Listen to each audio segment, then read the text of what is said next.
기시다 후미오 일본 총리가 오는 7일에서 8일 우리나라를 방문할 것으로 전해지고 있습니다. 기시다 총리의 방한이 이루어질 경우에 한일 관계 개선과 한미일 공조에도 속도가 붙을 것으로 보이는데요. 도쿄 현지 연결하겠습니다. 김세호 특파원. 네, 도쿄입니다. 네, 우리 정부는 아직 공식 확인을 해주지 않고 있어서요. 기시다 총리의 방한이 기정사실화하는 분위기인 것 같습니다. 일본 쪽 이야기입니다. 일정을 어느 정도 윤곽이 잡혔다고 보도하고 있습니까? 네, 일본 언론들은 기시다 총리가 오는 7일에서 8일 우리나라를 방문해 윤석열 대통령과 정상회담을 하는 방안을 조율하고 있다고 일제히 전했습니다. 기시다 총리는 오는 5일까지 일정으로 아프리카 4개국과 싱가포르 순방을 위해 출국했는데요. 정해진 일정대로라면 거의 이번 순방 직후 우리나라를 방문하게 됩니다. 일본 정부는 공식적으로는 아직 정해진 게 없다며 말을 아끼고 있습니다.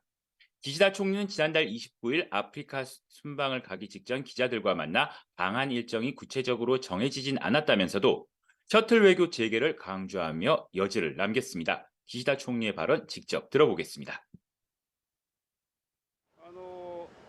3月に、ユン大統領にご訪日をいただきました。その際の首脳会談においてシャトル外交を再開する、このことについては一致をしています。しかし具体的な訪韓時期についてはまだ何も決まっておりません。 네, 기시다 총리의 방안이 성사되면 지난 2018년 아베 전 총리가 평창 동계올림픽 개회식 참석자 한국을 방문한 이후 5년 만이고 셔틀 외교로서의 방안은 2011년 10월 노다 전 총리 방한 이후 거의 12년 만입니다. 기시다 총리는 지난달 19일 지방신문사 간부들과 만난 자리에서 이번에는 한국을 가야 한다며 한국과의 관계를 소중히 여기겠다고 말한 바 있습니다. 이 같은 발언으로 방한이 조만간 가셔야될 것이라는 관측이 나오기도 했습니다. 다만 한일 당국 간 협의가 진행 중인 것으로 알려지면서 양측의 일정이 조절될 가능성도 배제할 수 없습니다. 자, 한미 정상회담 직후 기시다 총리가 방한한다. 당초에는 여름에 방한할 것으로 알려졌는데 상당히 앞당겨진 것으로 보이는데요. 그 배경을 무엇으로 설명하고 있습니까? 네, 기시다 총리는 애초 오는 19일에서 21일 열리는 히로시마 G7 정상회의 이후 여름에 한국을 찾을 것이라는 전망이 지배적이었습니다. 하지만 우리 정부의 강제동원 해법안 제시 이후 이뤄진 지난 3월 한일 정상회담 결과를 놓고 한국 내에서 일본의 일방적인 양보를 했다는 반발이 상당한 만큼 한국 내 여론 추이도 지켜보겠다는 입장도 있었던 것으로 전해졌습니다. 그러나 윤 대통령과 조 바이든 미국 대통령의 한일 정상회담이 기시다 총리의 방한 일정에도 영향을 준 것으로 보입니다.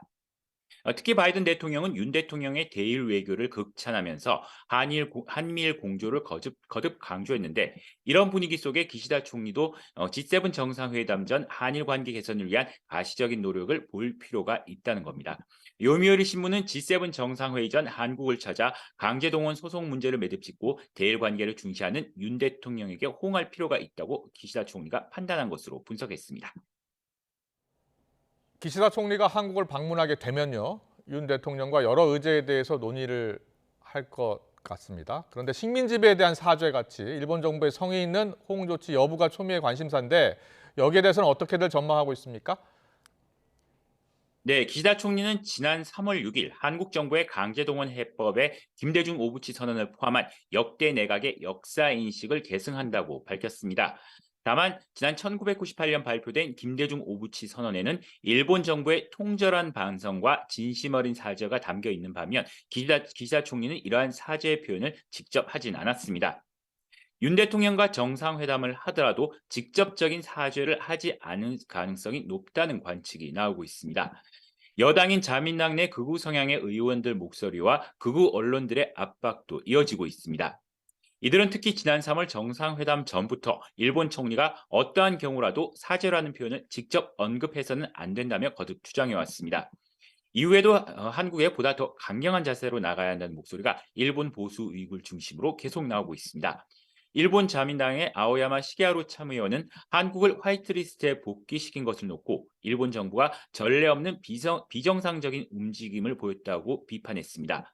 산케이 신문은 사설에서 한국 측의 개선 상황을 신중히 지켜봐야 한다며 절대로 쉽게 화이트리스트에 복귀시켜서는 안 된다고 주장했습니다. 또 독도와 관련해서도 일본 고유의 영토임에도 기시다 총리가 제대로 조치를 취하지 않고 있다며 극우층의 목소리를 대변했습니다. 이 때문에 여당 내 보수파들의 입김을 무시할 수 없는 기시다 총리로서는 기존 입장의 변화를 기대하기는 쉽지 않아 보입니다. 지금까지 도쿄에서 전해드렸습니다.